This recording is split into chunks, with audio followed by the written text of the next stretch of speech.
When you are developing a MERN Stack application, you need to have a development environment for both UI and backend. So in this episode, we are going to see how to set up a development environment for both backend and frontend. So if you look at this diagram, we are going to set up React UI on port 3000 and NodeJS API on port 3080. And whenever you make any changes, it will reflect on the browser immediately. So you can access Node.js API on localhost 3080 and you can access React.js UI on port 3000. And React UI is built with React scripts, which is the React CLI. And React CLI internally uses Webpack Dev Server. Whenever you make some changes on the React, it will appear immediately on the browser. You don't have to restart, you don't have to do anything. When it comes to Node.js API, there is no such provision automatically. So we have to use Nodemon, which is the library which monitor all the files being developed, and you don't have to restart any server if you make any changes in the API as well. So this Nodemon package will watch all the files. Whenever you make any changes on the API, it will watch all the files and restart the server automatically. And so that is how you develop development environment when you are developing MERN Stack application. So let's get into implementation. Let's get into our application which we have been developing so far. And this is let's clear the terminal and let's change directory UI and let's run the UI application. And we are using React scripts and the UI application is running on port 3000 here.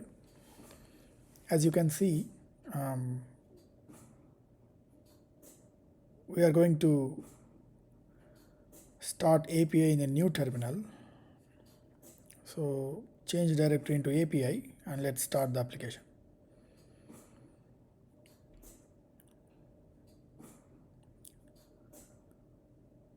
Now this is running on port 3080 and let's go to the browser and hit it. Okay, now both backend and frontend is working and also running on respective ports. So let's go to app.js in the UI and let's change something here. So if you change something here, React scripts will internally use Webpack Dev Server and it will automatically updates the React UI on the browser. So you don't have to restart anything or you don't have to reload anything. So such provision is not available in the API. So we have to use another library called Nodemon. As you can see, you have to install this Nodemon first, either globally or you can just install in your package, in your MERN Stack application. So copy this command.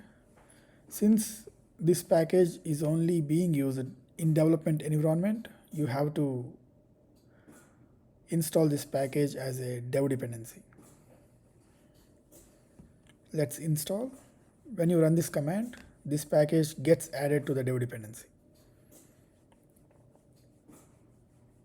Yes, it gets added. Now, since we have Nodemon here, so we can configure to watch files so that you don't have to restart the server every time you make any changes in the API.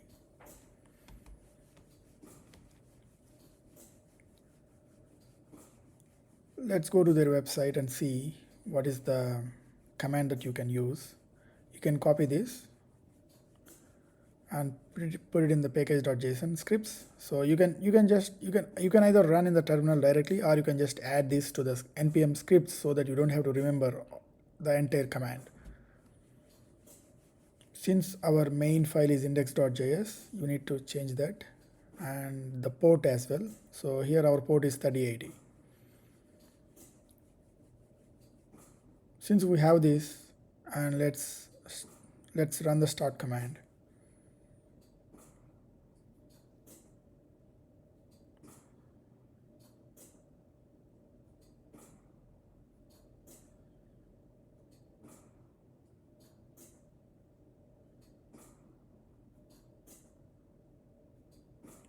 as you can see in the terminal, so you can see Nodemon log messages. So it is watching all the paths, and we have this greeting message. Let's change something here.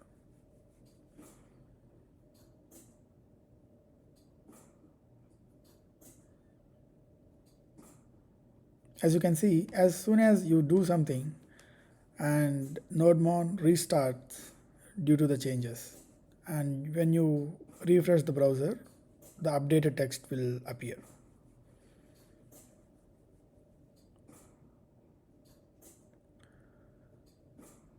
This is one way of configuring Nodemon. So there is another way where you can add nodemon.json file in which you can add a lot of configuration options. So you can go through for all the configuration options, but right now what we need to do is we just need to add watch and also the delay.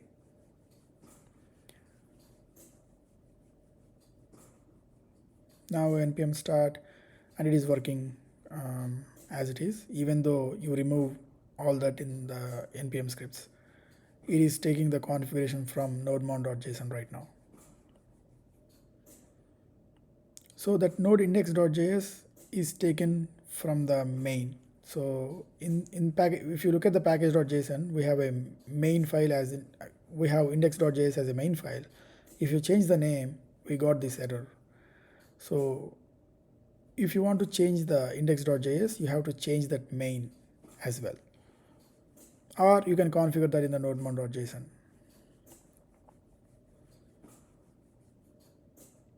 Now it's working fine. Let's test the delay as well. So we have 1000 milliseconds as a delay. Let's change that to 10 milliseconds or 10 seconds. Now we have restarted the application. Let's change something. You can easily notice if you change something that Nodemon starts the server after 10 seconds. Yep. So basically this is very useful when you are developing when your development is in a beginning stage, because you do a lot of development in the early stages, so you don't have to restart every time you put a word or every time you hit a key on your keyboard. And there are other options as well you can explore on their page. So this is how we set up. UI is built with React CLI, so React CLI will take care of it. But when it comes to API, we have to configure Nodemon or some other library to watch files whenever you make changes. And also we are running this in separate terminals so that both backend and frontend will be running simultaneously. Thank you for watching. Don't forget to subscribe.